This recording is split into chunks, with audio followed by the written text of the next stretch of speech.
Any epoch will exhibit a dominant aesthetic or stylistic culture. And design history as a discipline uses style and the form of things as a way of investigating culture. The idea that a thing expresses something more than itself. From the post-war modern style to the diversity of the new millennium, explore 6 decades of Canadian design. The reason why design is important in Canada is because it is what defines us as a culture. It also defines us in our everyday world. Delve into the collection of the Design Exchange, Canada's National Design Museum, to uncover the exceptional stories behind the objects of everyday life. These are the symbols of our cultural past and present.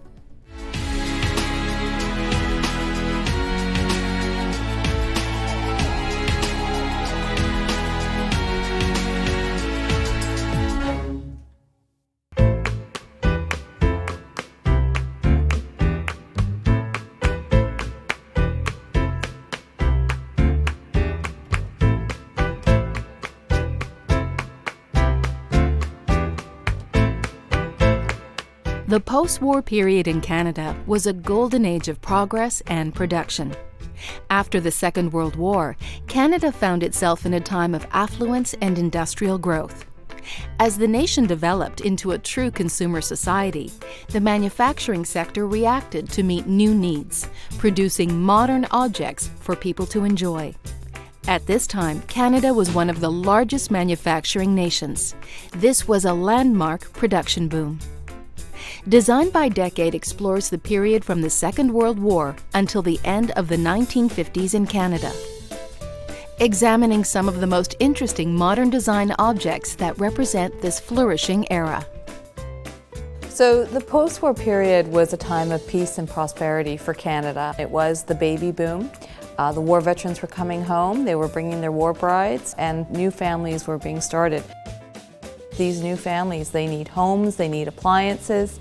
So we have the beginnings of suburbia in Canada. Life was materially affluent, that prosperity and progress defined the decades between 1945 and about 1965. And there was in that post-war period a type of active material desire.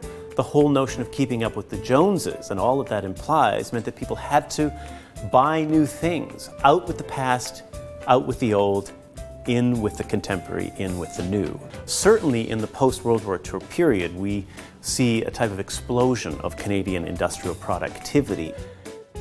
Once factories convert from their wartime production modes into peacetime production modes, that generation of industrial designers trained in the spirit of modernism turned their attention to designing objects that could be made in Canada and consumed by Canadian consumers. The post-war period was the era of the sophisticated but controversial Avro Aero project, a shining example of the level of advanced design that Canada was capable of during this period. But with all the new families emerging, there was an emphasis on the production of household goods. Many of the objects designed in this era are objects that new families could enjoy as part of their domestic lives. One outstanding example is the iconic K42 kettle, designed by Fred Moffat for Canadian General Electric. The best product that exemplifies post-war Canadian design and production is the chrome dome electric kettle that was designed by Fred Moffat for Canadian General Electric in the 1940s. Fred Moffat was an unsung hero of Canadian design. Guy with a million ideas. He was an artist at heart. You can see in his work that he was romantic. My father started off as a commercial artist, and he did a lot of graphic design and magazine illustration work.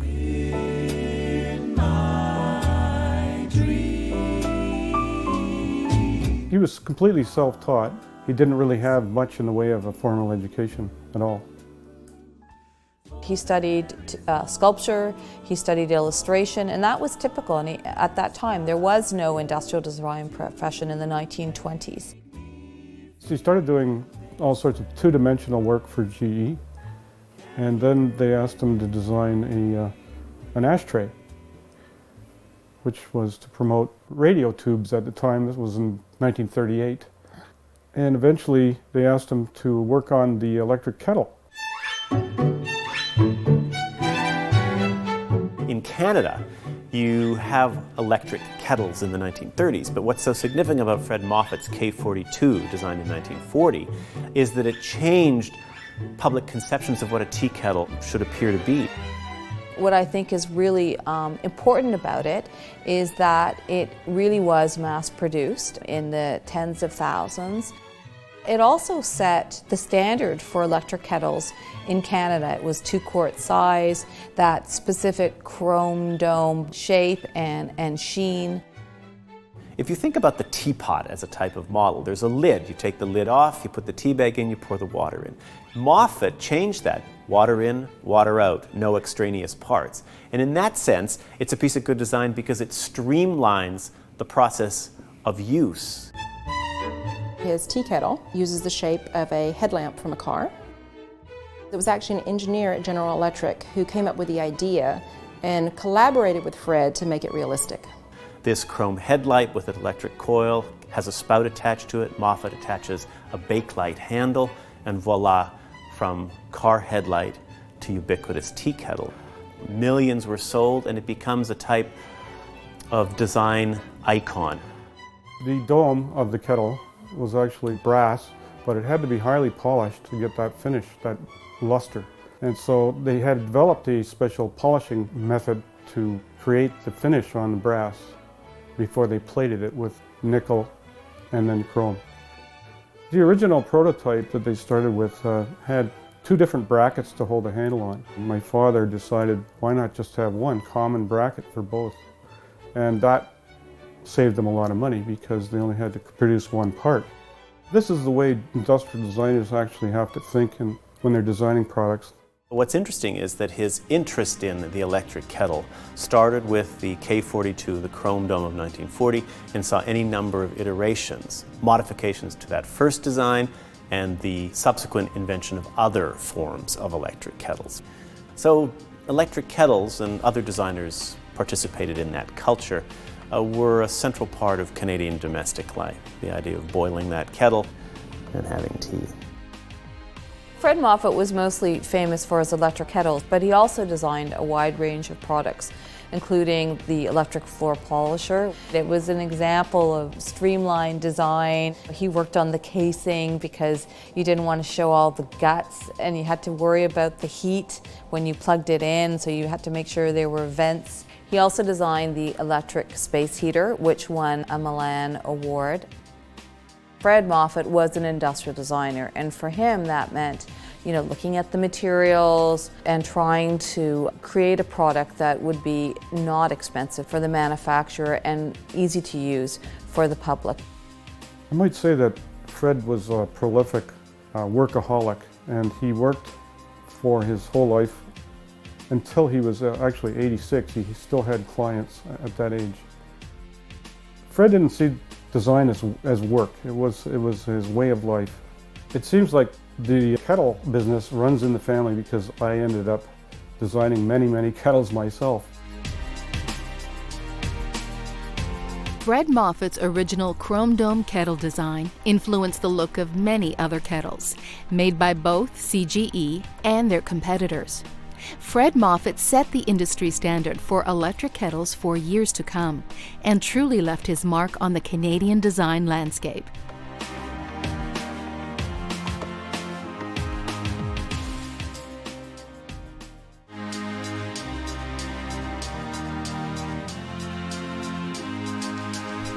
During the post-war period, Canada experienced an exciting surge in production. The baby boom, coupled with the end of the war, led to an increased desire for material things, and the nation responded by manufacturing many objects internally. New materials, many developed during wartime efforts, were repurposed to produce new functional domestic goods, goods that looked modern. The Modernist movement spanned the late 19th century to the mid-20th century.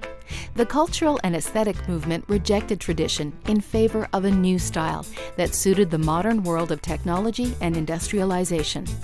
It incorporated the use of new materials and promoted a sleek and streamlined look. Modernist architects and designers were concerned with creating a universal style that emphasized form and function rather than extraneous decoration. After World War II, modernism became more sculptural. Mid-century modern design involves curves and geometric shapes, drawing attention to the materials with which they are made. The recognizable works of famed designers Charles Eames and Eero Saarinen, and the iconic pieces produced by the design houses Knoll and Herman Miller, are all magnificent examples of this look. Design historians, in an attempt to characterize design culture after the Second World War, talk about the new look. And the new look was about an aesthetic of simplicity. It was modern in theory, modern as a type of critical practice, and also modern because it didn't look like anything that had been done previously. If the past is about decoration and pattern, new aesthetic culture in the period after 1945 is about a sensitivity to body forms, biomorphism, and about the integrity of materials, and about the absence of any type of culturally specific or historically specific decoration. That movement was very much tied to a larger international agenda about the goodness of design and the capacity of industrial design to be ameliorative and progressive. During the post-war period, there were certainly important exceptions that embraced a local identity rather than the international look of modernism. But for the most part, Canadian goods subscribed to modernist principles. Canada's modernist movement arrived late and was highly influenced by Scandinavian modernism, which incorporated organic shapes and the use of wood. Canada was taking part in a larger global aesthetic, an aesthetic that sought to challenge materials while promoting a sleek, streamlined look.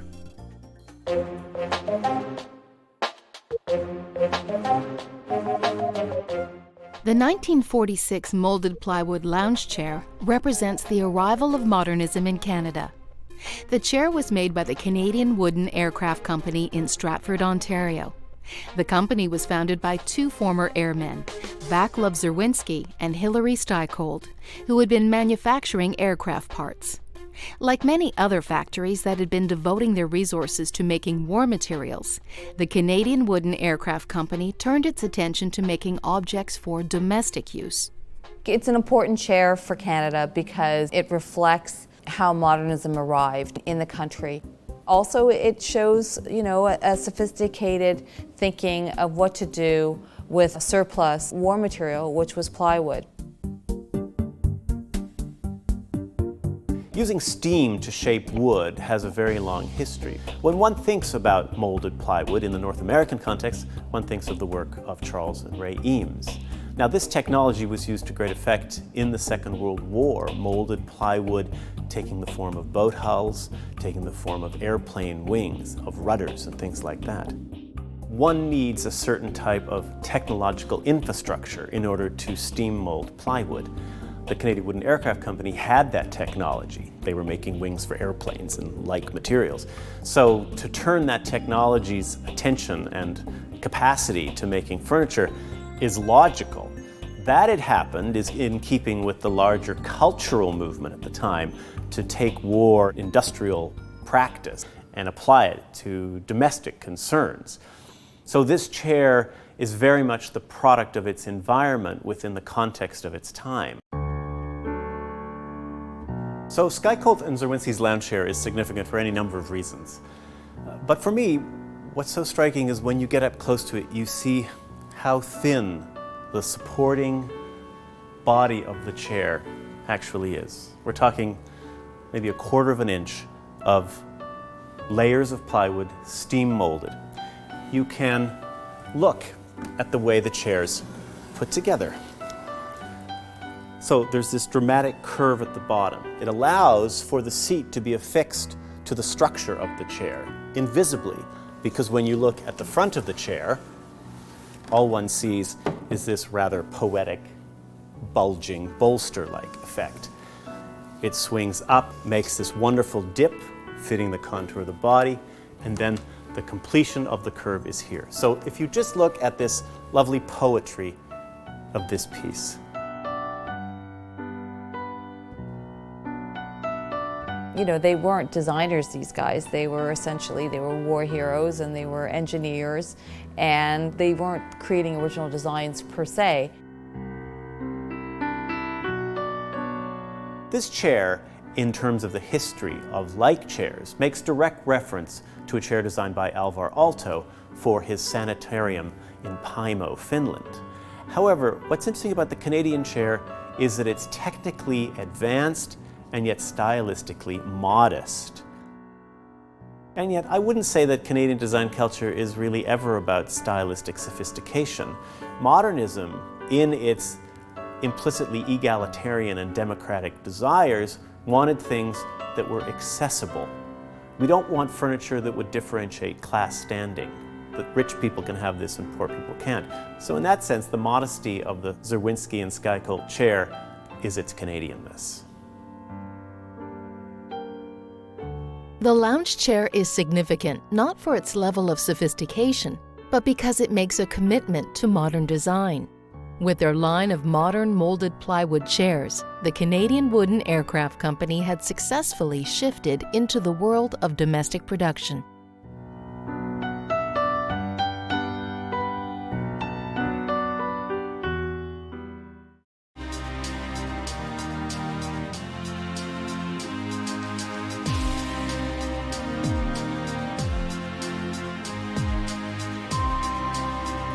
The international modernist movement began to permeate Canadian design after the Second World War. Designers across Canada embraced the movement, creating unique and sleek design objects that rejected older, more traditional styles. One of the most magnificent masterpieces of Canadian modernist design is the cord chair, designed by Jacques Guyon in 1953. The chair is striking, using strung parachute cord for the seat and chair back. In keeping with the post-war modernist movement, Guyon maintained an emphasis on form and function in his design. This exceptional piece was exhibited at the illustrious Milan Triennale in 1954 and received international acclaim. The cord chair is representative of the era because it's made with excess war material. The cord, which was parachute cord, it was used as the primary physical strength of the chair. Guyon was an innovator insofar as he took a material that had a specific application and he applied it in a different context for a different purpose. Even though one could say that a parachute and a chair do the same thing, they hold a human body. It's just that one's usually airborne and the other's sitting in a dining room. And Jacques Guillon's cord chair is high design. It's a rare example in Canada in the 1950s of a design that is a breakthrough design, and it's just perfect. The frame is made of walnut and birch, and it has that dramatic boomerang shape. Guillon's chair is deceptively simple. It is sculptural. It evokes works of art from the period with its sinuous, curvilinear forms. Strikingly, however, this chair is an effective machine. If you think that Corbusier talked about houses as machines for living, obviously furniture are tools for living. And Guillon's chair, at once an art piece as well as a functional object for domestic existence, manages to combine materiality with form to great effect. It's lightweight and it's strong. The webbing of the chair and the frame of the chair can support 1,500 kilograms of weight, which means all of your dinner guests could sit on one chair as opposed to actually having their own chair around the table. Jacques Guillon was an architecture student at McGill. He had returned from fighting in the war, and now he was studying, and this was a project that he worked on and it was successful, so he decided to put it into production. And like many Canadian designers, you can have a great design, but can you get it produced? That's another story.